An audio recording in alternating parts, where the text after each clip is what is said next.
Hey there, listeners. Corey from the Being Boss team here. I have a quick question for you. Do you want to get more out of what we do here at Being Boss? Sure, you like this podcast, but did you know that Emily's recording monthly episodes of Making a Business, the show that follows along as she builds her other business, Almanac Supply Co. These episodes are available exclusively to members of the Being Boss Clubhouse, along with business workshops, industry-specific virtual meetups for designers and product bosses, and more. Learn more and sign up for the Being Boss Clubhouse at beingboss.club/community.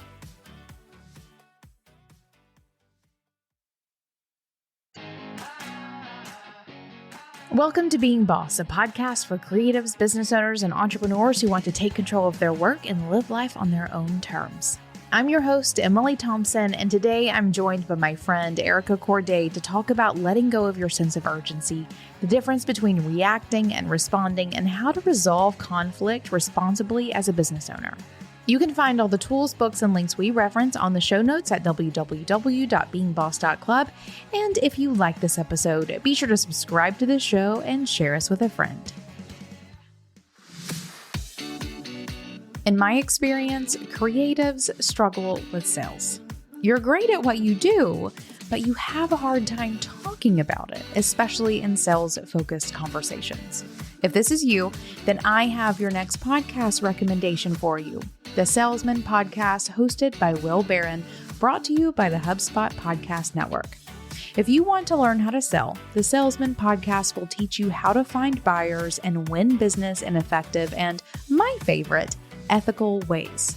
Some of Will's latest episodes include the 4-step process to influencing buying decisions, using strategy rather than hustle to win more sales, and sales targeting, supercharge your sales funnels and boost close rates. Check out this show and get better at selling what you do. Listen to the Salesman Podcast wherever you get your podcasts.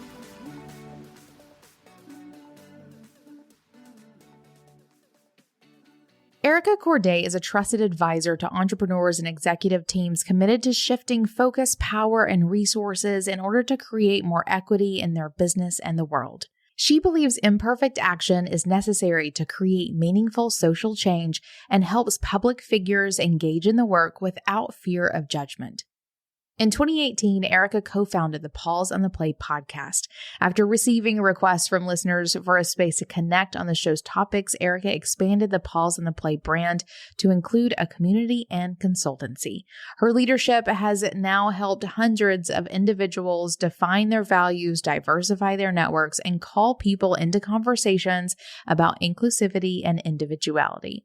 She can be heard on previous episodes here on the Being Boss podcast in episodes number 236, 247, and 266.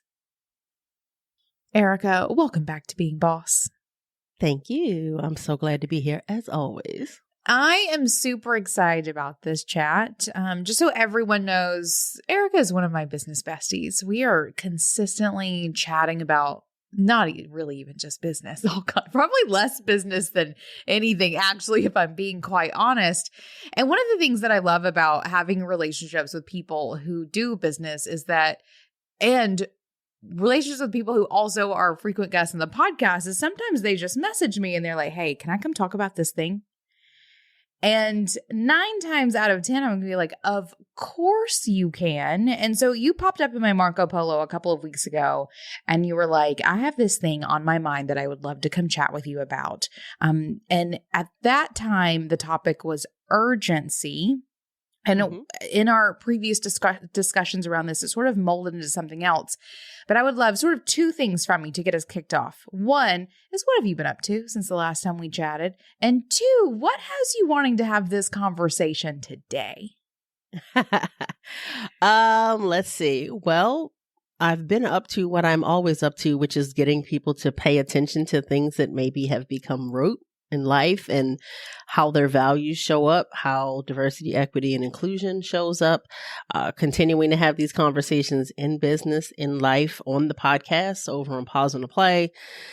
And honestly, it's it's kind of been nice to hit a point to where this is more of a space of people that want to do the work, have wanted to do the work, and we're just doing what we do versus the urgency of I need to fix something that has been a problem long term that was prompted by an external event. So it's actually been really nice to step out of that space that, full transparency, absolutely put me in burnout, and to be more in a space of like maintenance and like, okay, what are we doing on kind of a regular basis, and what's the regular life pieces versus, oh shit, here we are. Right.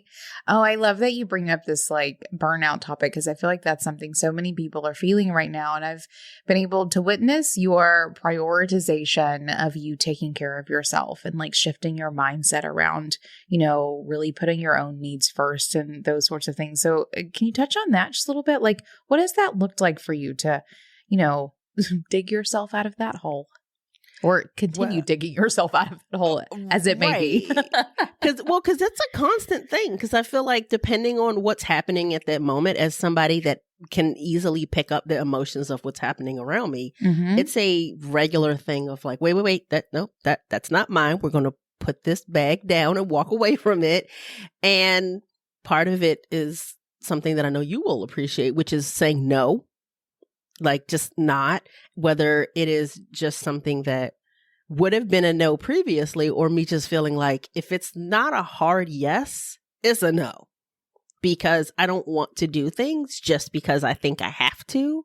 I don't want to do things just because of any fear or scarcity of what if this doesn't come again? What if something better doesn't come again? Because I have yet to be proven that that's factual. The things that I say no to, it's like, great, I left space for something I really want to do. This is awesome. So proving that to myself, I think, is a huge piece of self-care, because then there's less anxiety of what's going to happen next. What does me opting out of something that I'm just not feeling mean?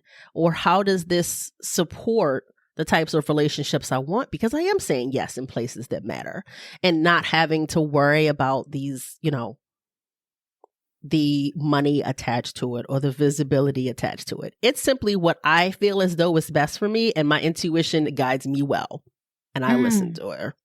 Yes, you do. Perfect. And I feel like even what you're saying too is a great precursor to what we're talking about, because you have been in the line of work that you do, you have been so subject to the urgency and the, you know, needs for immediate response and all of these things in your sort of field of work. And you sort of came to me and you were like, I'm done. Let's talk about this. Like, we have got to release this idea that everything is so urgent. I think we're going to be like sort of poking at that a little bit today, but this has come from, it sounds like a process for you of releasing that urgency in your own life and work. Oh my gosh. I mean, if I actually kind of sit back as if I'm watching the movie of my own life, being able to clearly pinpoint places where urgency was instilled in me from a young age of this needs to be done now. This is a life or death thing, and it's really not, but the energy around it absolutely feels that way. And to have then at some point adopted it in a way that I put that own my own energy behind that, that really amplified that urgency of like, if I don't go do this right now, what does that mean? And I think about things like when I was younger, people would always say to me, you know, you're so responsible for being so young, or, you know, you seem like you're older. And I've always kind of been an old soul. And yet at the same time, part of it came from like, oh, yes, I'm young, but I don't want anybody to think that I'm not professional. So if I don't do these things just so, people are going to have a story about me, and I don't want that. And it's like, first of all, I have no control over somebody's story about me. Number two, that's not the thing. And I convinced myself, because of the programming that I adopted, because I have to take responsibility for it, because some people are like, I don't want your programming. There were pieces I did adopt, and I'm like, oh, I don't like this. I don't like putting my own worth on somebody else's opinion of me, which is not my damn business, nor do I care. Yeah. And so that comes with age. At least it has for me. Good. And even as you're saying that, I'm even thinking of myself too. For a long time, it was a goal of mine to be on some arbitrary, because I never even defined it, like 30 under 30 list. Right. And like, screw that, y'all. 100% screw that. Now that I'm older and wiser and like have a better perspective of the world, like I know that most of those lists are total bullshit anywho. Right. Mm-hmm. And so you're right. We are really instilled with these ideas that we should rush and get things done quickly. And that sort of trickles into all things that we do. How like also just very American of us. It feels so American exceptionalism to me, because it's like, I'm exceptional because I have the wherewithal to do these things that other people just can't pull themselves by their bootstraps and do it every day. Hustle, hustle, hustle. Oh, hell no. Oh, no, it's a lie. No, because somebody capitalizes off of you beating yourself down emotionally or physically to do these things, whether it's because they made money off of you or somehow you are now, struggling from an emotional standpoint. And now you have to buy into, now I need a therapist. And I am not judging it because I have therapists too. And it's another part of buying into the system of breaking yourself for somebody else's benefit. No, thank you for rushing for what? Yeah.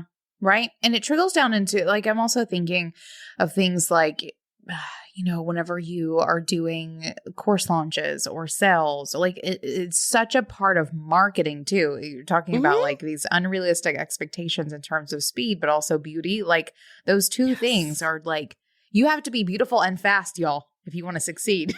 Right. That is what the world is telling us. And, and I feel like over the past 2 years, we've all had these opportunities to slow down, to see the benefits. I'll never forget a couple months ago seeing like a tweet somewhere that was something along the lines of like, never forget that when we had to stop, we picked up things like dancing and baking. Like those are the things that we went back to. And so now that I think many people are calling this post-pandemic, though I think for the right, like I'm like, are we really post? We're hopefully towards the tail end of it. But the world is picking back up, and I think there are some people who I think there's like a broad spectrum. There's people who are never going to speed back up. And I love that for you guys, if that's, going to make you happy. There are those who are like adjusting and finding a new normal that is hopefully at a lesser speed than we were at before. There are those that are like unwillingly getting right back at that pace. Right? Who are forced to because of jobs and circumstances and all of these things. And there are people who are just like, who can't wait, who can't wait to get back to doing it. And so I feel like this is even a reflection of that like now that things are picking back up, so many are just going face first back into the sort of urgency that was once our everyday life. And I think this is going to be a little reflection on how we can not do that and still get things done and be proud of our work and feel good about what we're doing and make an impact in all of those things without feeding back into the monster that brought us here. I think what you said is completely accurate. And I think it's a reminder that when the pandemic first started, a lot of us were thinking in terms of when will we get back to normal, air quotes, as if that was ever normal or acceptable or okay. Yep. And even if we really are post-pandemic, which I don't know, but okay. Even if we are, that's where we're going. Right. It's like, maybe kind of. Even if that's the case, I think that it's smart to really question, what do you want to bring forth and what do you want to leave where it was? What do you want to do differently versus simply assuming that that was the standard that you want to uphold? And so being able to really say, okay, this is where I am now. because everything that I went through has conditioned me and given me some extra insight and ways of being. So from a place of being aware and conscious of my choices, what do I want to bring forward? What do I want to leave in the past? And what do I want to embody and amplify in the future? Oh, all of that wonderful self-awareness you're talking about. Yes. Y'all need to sit down and do some journaling, right? Yep. Some self-inquiry, figure all those things out for yourself. Because we do sort of have this sort of maybe upcoming opportunity. And I will be super transparent because I feel like timelines still continue to be so whack. We're actually recording this in late February. I'm recording up a bunch of things early so that I can take a little bit of a summer break. So I know this isn't coming out for a minute. Who knows what's going to be happening in the world between February and April? Facts. Who knows? We'll see when we get there. So, as we say this, I do want to put that timeline behind it because there is a bit of a gap between the two. But I hope we have this opportunity to sort of redefine what our lives and businesses in particular look like as we move forward and learn from everything that's happened. I mean, always, but especially over the past couple of years, because I do want to talk about really specifically today is the urgency, is dropping the urgency around being responsive in your business or as a brand. This is the nugget you really wanted to dig in there on, because you have people coming to you consistently who need to fix problems right now because they're bad problems that always needed to be fixed, but they just realized that it's actually time to fix them. So I'd love to hear from you. What made you come to me with this? What's happening? Who said something to you? Whatever it may be, to have you in the place where you want to talk about what it looks like to release the urgency of response as a business or brand for bosses. One of the big things is obviously you just use the word response. And I think that reminder that we want to pause and respond versus react is a big piece at the heart that's being lost because people are simply being reactive. And I find it very interesting that life will present challenges for you based on whether or not you have learned the lessons that it has previously presented. Yeah. And so many people will karma, y'all. Fail. Right? Karma. And sure enough, here we are again, and people are still reacting. And I'm like, did we not learn the first 10 times that this isn't serving you? This doesn't serve anybody else. And big ways, small ways, medium ways. There's all these things where it's like you're constantly being so reactive and that doesn't serve anybody. And part of it was obviously the fact that when people decided, oh, this thing that you've been talking about for a while now, I need that and I need it now.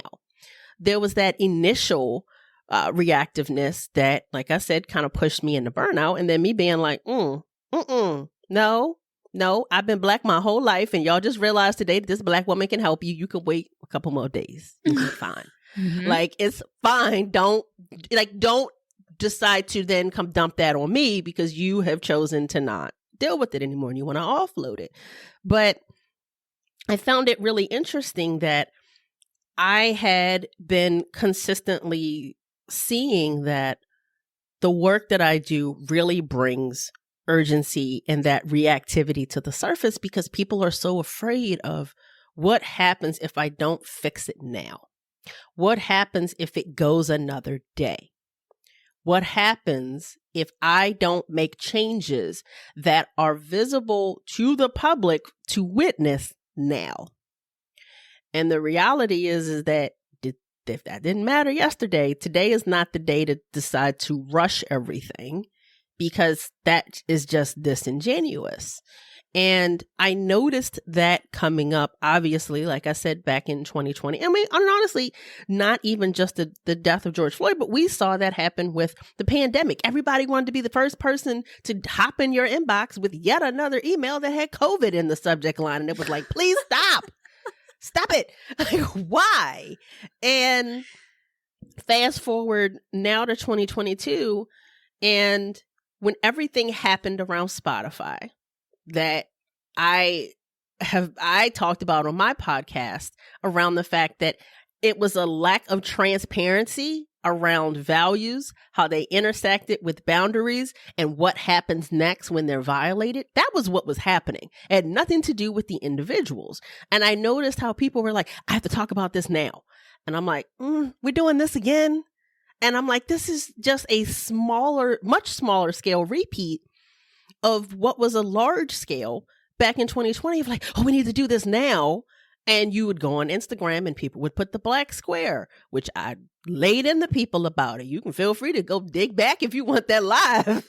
And I was like, wait, so we're rushing to do something. We don't know why we're doing it. There's nothing else connected to it. I was like, oh, we're doing this again. And I noticed how there was the rush to address it as if it was something that we needed to address versus pausing to look inward and be like, is there anything that I am noticing is something that I'm doing that's reflected in this that I can shift, and maybe taking it as an opportunity to kind of audit what you can do for yourself so you don't end up in that place too. Everybody was judging, and it's like, but this is just giving more attention to it. You missed the whole point of, hey, here's another lesson. Universe knocking at your door. Like, did you pay attention? And for me, part of what came up was that I am not a news ticker. I am not here to comment on all of these things, and most of us are not. And so as opposed to jumping into the soup to be the person to get the scoop, to come out and tell everybody what our thoughts are on something that just simply shouldn't have and did not need to happen, what can we do in our space as business owners to not be that? How can we be an example of how this can be done better? Because what I think a lot of us forget is that we have an opportunity to be small enough to remind big businesses the exact thing that they forgot. Hey, we still make money and we have ethics and we make good choices. Not that we're perfect, but like there's a way to keep those things and still grow. We have an opportunity to reflect that. And that reactivity that showed up, we were forgetting all of that. Right. One of the things that came up for me as you were saying this is yes to the pause. I feel like we were talking about previously with just like marketing, but also think of the speed of the internet and how quickly everything happens. We do feel this need to immediately respond to all things.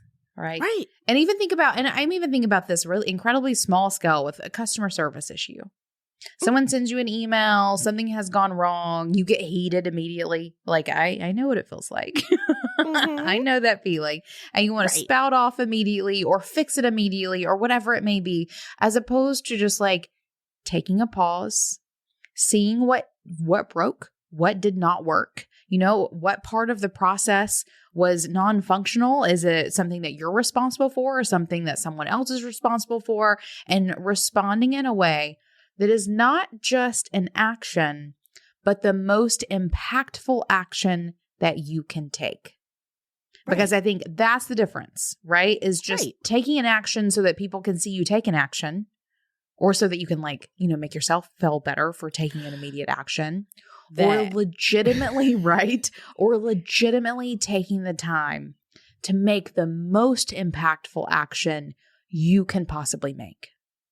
Right. Because too often what you said is what happens of, I need to take an action so that weird, tingly, anxious, awkward feeling that I have because I feel like I did something wrong. And for some people, it divulges into I am wrong.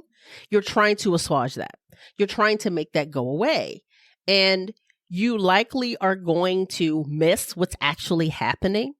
You might not actually send out the thing that helps to address what happened, like whether that's, here's my reply, here's the link you need, here's the information that maybe got missed in some prior, whatever that thing is. It's like you're so focused on, I don't feel good. And it's like, well, you actually just put some extra kerosene on this and now it's worse. It didn't have to be, because you're rushing and you're holding it so tightly and you're missing things. And we have to, first of all, remember, making a mistake or a misstep does not mean you are wrong. And I feel like people need to first understand that, because I feel like a lot of the reactivity comes from a place of trying to defend your own self-worth and self-value, because you feel as though I am wrong. And that's not the case. So we have to make sure that we're disconnecting our worth with, our missteps. I don't think that one moment in time has to be your legacy if it literally is exactly that, a moment in time, and it's not reflective of everything else that's happening. Allow it to be something that you can let go. HubSpot's CRM platform can help you kickstart your sales process, increase your leads, and stay connected with customers. Plus, it will scale with your business, making HubSpot the perfect tool for any creative business owner. Hear it from a real boss using HubSpot to grow their business. My name is Laura DeFranco. I'm the founder of Free Period Press, a Being Boss podcast fan and HubSpot CRM customer. It's really important to have a pulse on what's going on with our retail customers. I want to know how their customers are responding to our product, our prices, and what trends they're seeing in their shops.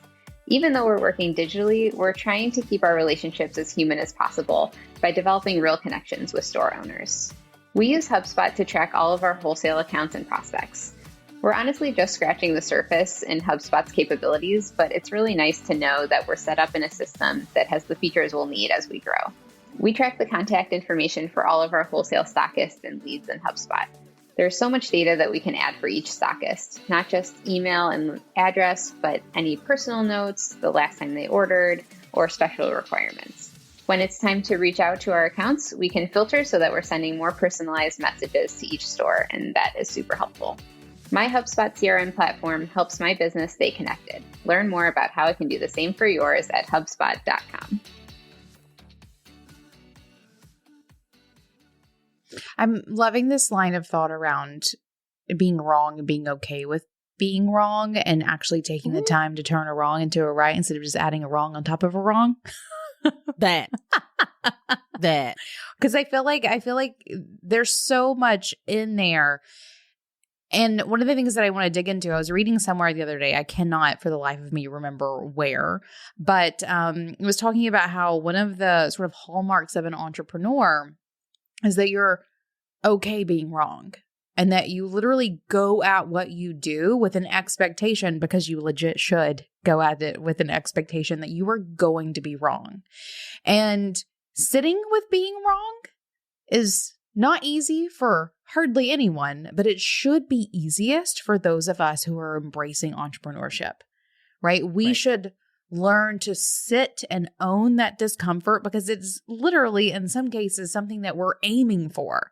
We're going to go do so much stuff that some of it's going to be wrong, and you have to feel it, and you have to not be immediately defensive about it. I see this so often, especially amongst baby bosses.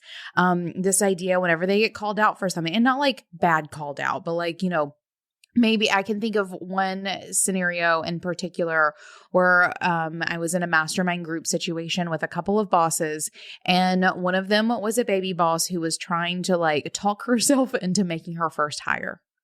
Right. And the things that were coming out of her mouth were the usual things of no one can do it better than me. I'm going to be doing it faster. How do I find the right person? If you're in that situation, you are very familiar with all of those things. Right. And whenever someone was like, this is an incredibly baby boss mindset, it was immediate defense. Mm-hmm. Right. But you have to start owning that, because as you go through all of the trials and tribulations of entrepreneurship, you're going to be wrong time and time and time again. And you have to learn to sit with that wrongness and turn it into a right. Take the time to respond appropriately, no matter the situation, as opposed to piling on more and more bad reactions. because that's a good way of digging yourself into a really ugly hole. Well, and I think that perspective matters. And I don't think that it's perspective in a sense of like, let's compare ourselves. But I think perspective sometimes can be very grounding to remind yourself of like, you know, in the situation you just gave, you know, I am this person that has my mindset and I'm having a hard time getting out of it, but you called me out on it and now I'm going to get defensive. And now here we are. That, if that feels like a mistake that you're having a hard time dealing with, okay, let's think about the fact if you did something and it impacted someone's health. It impacted someone being able to pay their bills and possibly losing their vehicle, losing their home. If we are talking about the safety of someone that we care for, an elder or child, a family member. Like, if we are so worried about, I said something and you had a feeling about it and you didn't agree, and that's the thing that we dig a hole about, when people lose their lives over quote unquote mistakes, we need to shift our perspective. Like, as business owners, we have to really decide, like, what are we quantifying as a mistake? Yeah. In the sense of like, what's the thing that I'm going to have my feelings about? And what's the thing of like, shit, this is a mistake. This is a problem. I mean, like we need to like kind of broaden that out a little bit and reconsider our normal in the sense of what do we really think is the thing that should shut us down? That should be so bad that we feel terrible about ourselves or about our business, and whether or not, you know, for the people that are like, I just shouldn't even be in business because now you're so frustrated about it. Or this person just shouldn't work for you because you're so frustrated about it. Like, if you had a oops with your emails, I promise you it's not that bad. And I've seen people spiral out over stuff like email. I'm like, and as an example, Biddy Tarot, who like Bridget has been here many times, and I'm on their email list. And I don't know, a month or so ago, like I was just like, why am I getting all these emails? And then an email just came out. It was like, ooh, 4 emails in 10 minutes. My bad. That was jacked up. Like, and it kind of was what it was. They acknowledged, yeah, that wasn't okay. Sorry, here's something. And they kept going. 4 emails later, they weren't like, yeah, you know, we did that thing and we're so, let it go. Yeah. Like, be real about what's a thing and what you are deciding is a thing because you need something to latch onto in this moment. I was reading an astrology book last night as I was going to bed, and the author was telling a story about how a 3-legged cat got chased up a tree by a pack of dogs. That's so wrong. I'm not supposed to laugh, but right? I mean, like, just here it is. Gets chased up the tree by a pack of dogs, and 5 minutes later, he sees the cat out in the yard, lazing in a patch of sunshine. Like, if you had just gone through a traumatizing experience, right? Getting chased up a tree by an angry pack of dogs, or something goes wrong in your business, right? You get a really awful customer service email. An employee comes to you, something is broken and needs to be fixed. Someone calls you out on social media, right? Whatever it may be. Mm-hmm. Do you have the capacity to just go lay in a patch of sunshine 5 minutes later? Right. And no. honestly, Right. No, but like, right. Why not? Right. It's the awareness of it, because I think that is something that we need to do better with in life. And usually because we don't do well with it there, it bleeds over into our businesses because we hold on to it. And yes, there are times to where you need to vent, you need to get it out. But 4 days later, it's like, I mean, that email, and it's like, come on. No, it's all right. I promise. It's okay. Right. It's okay. Like, we can let it go. Or in the situation of this cat, I would hope that this cat maybe learned a lesson. You know, took a couple minutes to respond, to learn a lesson, and knows not to go back to where those dogs are next time. Right. Does some things to adjust the mindset, or maybe its processes. Maybe it walks a different way next time. So it's that metaphors get weird. Well, no, it's true. And maybe that cat learned, you know what? I learned that I can take risks and I can still get out of them and enjoy the sunshine. Yep. So I got 3 legs. I got 3 legs. Like, I have lost a whole leg and I'm still here. Yeah. The sunshine and me are friends today. And so sometimes it's also remembering that part of being in business is taking a risk. And so for those of us that have brands, that there's an aspect of thought leadership, you are taking a risk by sharing how you think, how you feel, what your particular position is on things. And we know that because there are people out there waiting just to be contrary because they have nothing better to do. I saw somebody this morning that was going in on an astrologer about why what they're giving in their free content is wrong. You have nothing better to do than to tell me that my free content. And so like, you're taking that risk, but you're doing it because that is what is suiting and serving you. And you have to remember that those kinds of things are going to be there. And also that mistakes, now there are mistakes that are not, like there's no question in them. So where like, obviously if it's something to where it's offensive to somebody's identity, like things of that nature, that's not a questionable mistake. But there are going to be people that literally think it's a mistake simply because you gave your thought process. So we have to really say like, was this a mistake or you just had an opinion about it? And I'm just not listening to your opinion, because we also need to have a little bit more of a closed door to things that just, this ain't my thing. So I'm not going to pick this up. This is clearly not mine. This is clearly about you. Goodbye. Right. And this is where building some good processes into your business is important. And or just like defining these things in terms of, a business handbook or something. Like these are the kinds of opinions that I don't give a shit about. Right. One of mine is, if you've never bought from me, I probably am not going to listen to you. Facts. Right. Just Facts. in general. Like if you have some opinions about things that we've never like had a real energy exchange, you're just an outsider looking in. Like, right. I don't really care. No. I got too many other things to do in my life. No. Indeed. So like you can define these things for yourself and for your business so that you know what deserves reaction or response, thoughtful nothing deserves reaction. How do you feel about that statement? Are there times when you should react, or should it always be a thoughtful response? I think that you can always react. The challenge is whether or not that reaction needs to be shared with others or the public. That's a different thing. Like, there are times that I'm going to feel how I feel. Yep. But does that need to be, and who does it need to be shared with? If I come in and I'm like, Emily, blah, blah, blah, blah, blah. Okay. Does that mean that I need to go and then do that same thing on my email blast this week? Does that mean that I need to go into my community and give that? Because what then happens with that? Is that going to get me the outcome that I want? That's where I think the challenge is. You can feel all your feelings. I am not telling you that you cannot react. Yep. However, I think that you need to think about what you're doing and whether or not that's the appropriate channel. Right. Yeah. Oh, yeah. Okay. I love that, because you're like, yes, have your reactions. Learn to do this privately.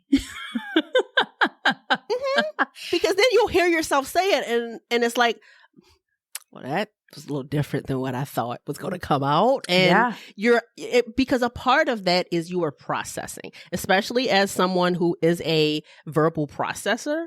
There are times that I need to go through that in order to actually hear it. And if I'm able to share it, and if it's necessary in that moment to share it in relationship with somebody, I'm also getting some context of like, I don't know if I agree, or I agree 100%. You're going too easy or you're going too hard, whatever that might be. And I think that sometimes can be helpful, because when we stay in the echo chamber of our own heads and we assume that our thought is law at all times, we about start talking all things. Some dumb bullshit. Watch out. Watch out. Now, again, we talk about safety, well-being, physically, emotionally. There are things that it's like, there is no question here. There is no, this is non-negotiable. But most things, there is some gray area, and the gray area is more about, there's a lesson, there's something to learn, there's an awareness here, there is something that is happening here that is for you. And that's the piece that I feel like that immediate jump to react, we rob ourselves of that. And then we rob the receiving parties on the other end that can also learn from it. Because how many times have you learned something that was like, yeah, I can pass this on. You don't have to go through this because I have, and now I'm able to share that if you choose to. Yeah. There's also this sort of other side. Oftentimes whenever I'm having sort of interactions with people, and I'm even thinking like sometimes like customer service things or even in my life, sometimes I see things as like, they're learning a lesson right now. And I can like learn the lesson through their lens. But if I were just sitting here being as reactionary as possible, not having any sort of self-awareness, I would think because I have an ego that this is all about me. When there's actually an opportunity to realize that this is a lesson for this person and you were just an impetus for it. Like that's also an opportunity, but you could also just take that and go make an ass out of yourself. Right? If you even take those scenarios the wrong way. So I love what we're saying here around giving pause, having private reactions that allow you to evolve in whatever way you need to evolve. Maybe this, karmic cycle can end at some point if this is something that keeps coming up for you. I think we can all sort of see those little threads in our own experiences.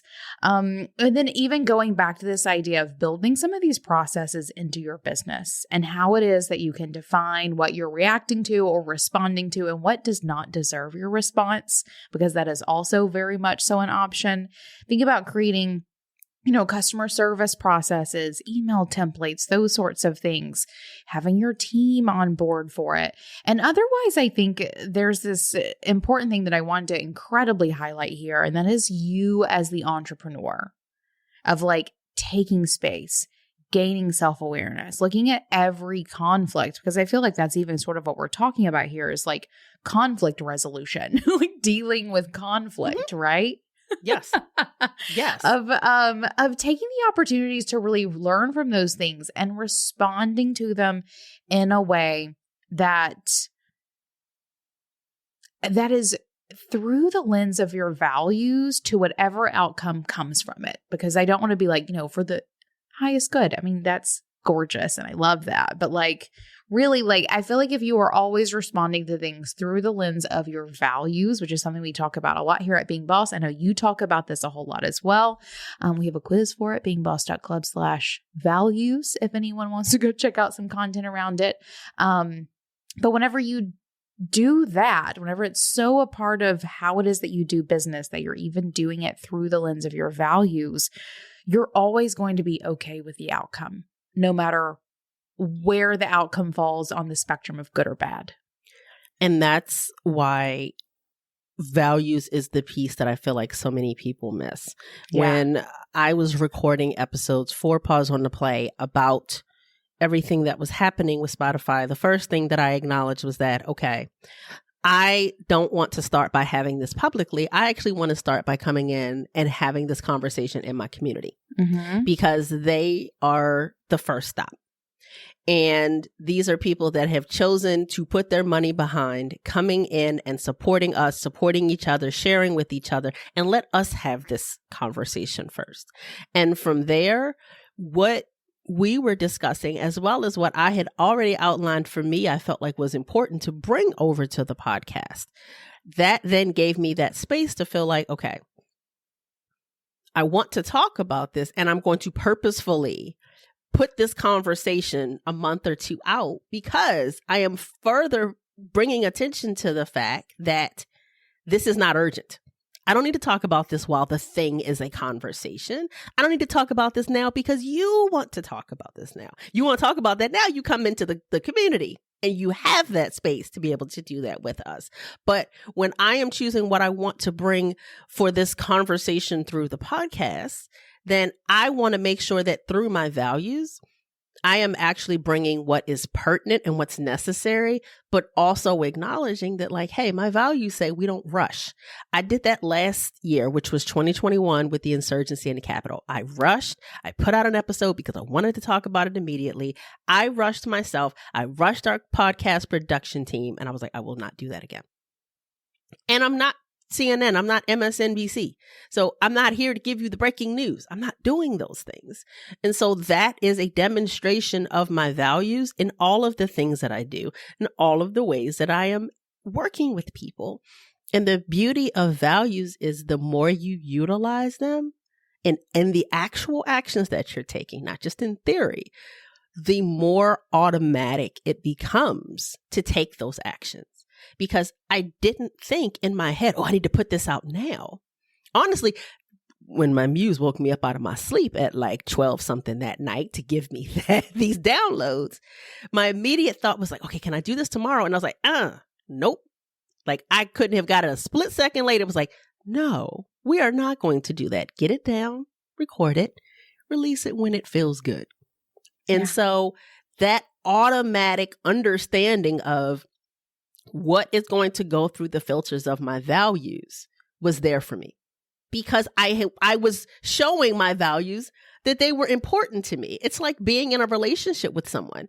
When they know that they're important to you, they're going to be there when you need them and vice versa. And I feel like we're treating our values in life that then reflect in our businesses as these outside things.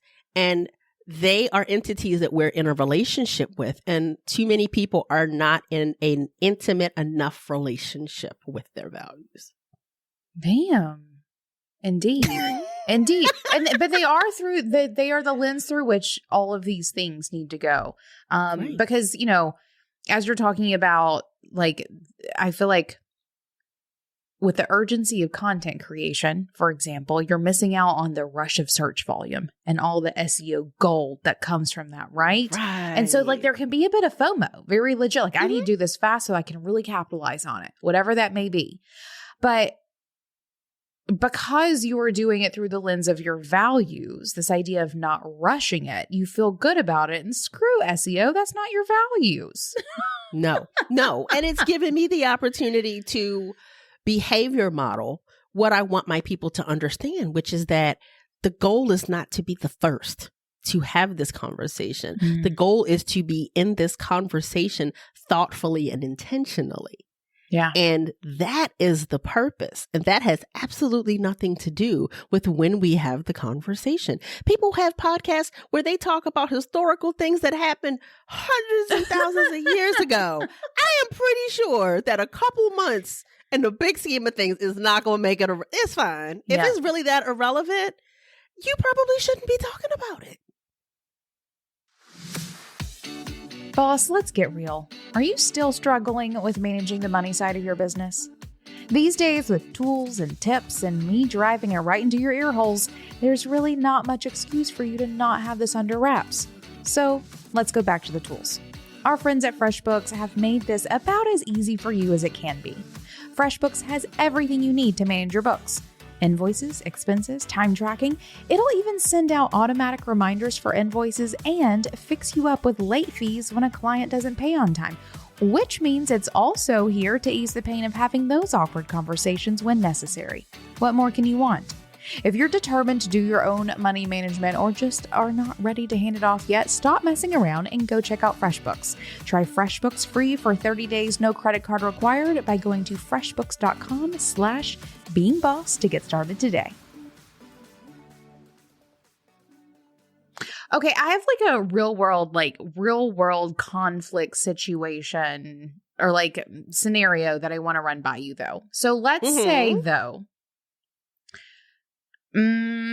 how do I want to like pose this so that I'm not just like slamming some folks? Let's say something happens. You know what? If they need to be slammed, just slam them. It's all right. We've been talking about this. Like, and maybe not slam, but like gently push you down just a little bit in that moment to get I'm not trying to highlight any particular situation at all. Like more of the scenario of let's say someone gets canceled on the internet. On Instagram. And also, like, let's just also put a circle around this part of the conversation and talk about how completely kind of ridiculous it is. So let's say in this little box of your phone, in this like one sort of thread of internet, someone gets canceled, right? And because this person gets for something awful, legit, like let's say legit, no one questions it, bad idea. But they have brand partnerships, right? And everyone who's like canceling the individual starts going to the brand partnerships to see, like, are you going to drop them? What are you going to, like, why are you partnering with this person? Do you not realize that they're awful? Like, y'all seen this. We all gone down those holes with a cup of tea in our hand. Pretty much. You know, right? When it comes to those brands and people pressuring them to respond quickly, like, why haven't you said anything yet? Do you not care? Why are you silent? Those sorts of things. How do you recommend a brand reacts or responds in those situations when there is outward pressure to respond as quickly as possible? First, I have to go to the cancel culture thing first. Please do. Cancel culture is often touted as this terrible thing, and I don't like the idea of canceling a person for one action. Repetitive terrible actions, well, that's another conversation. However, there is also the flip side of that where people love to say, I want to make sure that I'm not going to get canceled. And I love to retort, is it that you don't want to be canceled, or is it that you don't want to be held accountable? Because those are two very different things. Damn. If you show up and you do something that is harmful, that is offensive, and you are held accountable, that is not cancel culture. And I need to make sure that that's understood, because so often that comes up and I'm like, that's not what that is. Making you aware of the impact of something that you did and then giving you the opportunity to figure out what's next. As far as I'm concerned, like, yes, it don't feel good. It probably feels terrible. But the fact is that you were told and given the opportunity to do something different. Okay. You were not shot in the street, dragged off to jail, hung in the square. Like, you are now given an opportunity to figure out what's next. And so before we automatically assume that we've been, judged, tried, and executed, let's be real and acknowledge somebody calling you out and giving you an opportunity to respond is more than what a whole lot of people have received before they lost their lives or their freedom. So please don't manufacture oppression with that. I digress, though. Love it. Thank you. But I think if a brand has a partnership with someone says or does something that's offensive, it's out of line, it's not okay. And this is where I think I would hope that you had done the work on the front end to had made it clear what is and is not acceptable in being a brand partner of theirs. I would hope that you had already done the work to be clear of what happens next if something happens. Now, there's going to be things happen sometimes that you're like, we don't have a manual for this one. However, you have some kind of parameters and you, again, know what your values are. And I hope that you have put in there, what is the next step? Is there a conversation? Is there some type of mediation of some sort that does give an opportunity for some restorative actions to take place, and being able to figure out before you say anything publicly, what happens internally and what happens with this person? Because I don't think that anything should be done front facing, other than acknowledging, maybe that this has happened, we are aware of it and we're addressing it. Like radio silence obviously is never helpful because that can make it feel like, oh, you're okay with this. But acknowledging that it's being addressed, rear facing internally, and that you will go forth and kind of let people know what does happen next. I think that that's a little more responsible because it does give you that opportunity to figure out what happened here, hey, that this is a violation, and what are we going to do going forward? Because I think that if every time somebody does one thing, if that automatically means, oh, you're gone, you're canceled, we won't talk to you, we won't do anything with you, that really just highlights the fact that we say that we're a culture, like as a whole, not just as business owners, but we all say that we're for redemption. And it's like, but are we though? Like, let's really question if we are for redemption. And if we are, then we figure out what that means. Now, again, if things are just like, if you're repeatedly out here being anti-Semitic, get off the internet and go figure that out in quiet somewhere. Like, go back, do some learning, pay some people to help you figure yourself out. But if you do one thing, then, I in my head, I'm like, okay, what can you learn? Where can you figure out, I want to move forward. I want to do things differently. And it might not be comfortable. And I think the problem is people they would almost rather deal with the vitriol of being canceled than the discomfort of having to figure out what restorative actions are. Figure out, what do I need to learn? What do I need to do? To change themselves or what they do. Right. But I feel like the whole, like, let's just cut all ties. That's not an opportunity for growth. Now, again, this is not a catch-all. There are some places where it's like, ooh, run, cut ties and run. But there is more often than we are acknowledging an opportunity to figure out, I didn't make the best choice. I am going to do my own learning. I am going to support those that do know and belong to whatever community or group that I, was offensive to learn how to do better once I've done my own learning. And from there, I hope that me going through this will be an example of not running when responsibilities come up and hold you accountable, and how you can figure out what's next. I think that's so much more important than this burning at the stake type of, like, let's stop it. Stop manufacturing oppression, please. It's not fun to have oppression. Please stop looking for it. Looking for it and making it for yourself and others. Right. 100%. Perfect. I love this. I feel like we've given everyone, a pretty full spectrum here. I think it's easier to talk about the big dramatic moments when, like, big conflict arises and you have to, like, sort of shut all the things down and really look at all the, like, that's an easy, somewhat easy thing. I'm going to say it's easy for somebody like you that already is steps ahead enough to be like, okay, this is a thing. Stop. And understanding what that is versus, oh my God, something didn't come in the mail. They didn't get it. What do we do? And it's like, yo, this ain't the thing to lose your shit over. This is not the thing. Like, there are things to lose your shit over. This is not the thing. And so I think that more people kind of understand that, but I think there can be some better understanding of what that is and how that relates to them. Yeah. Where they maybe need to disengage some of their worth from the weight of that. But I think the little things, there's also that, and I'm going to say little things with air quotes here, the smaller things. There's a place of really understanding what this is, what's the next step, where there's a space for redemption, where there's a space for restoration, where there's a space for learning and figuring out, okay, what do we want to get from this so that we're hopefully not here again? Right. That's kind of the goal. Build a better business, right? That's, or thought process.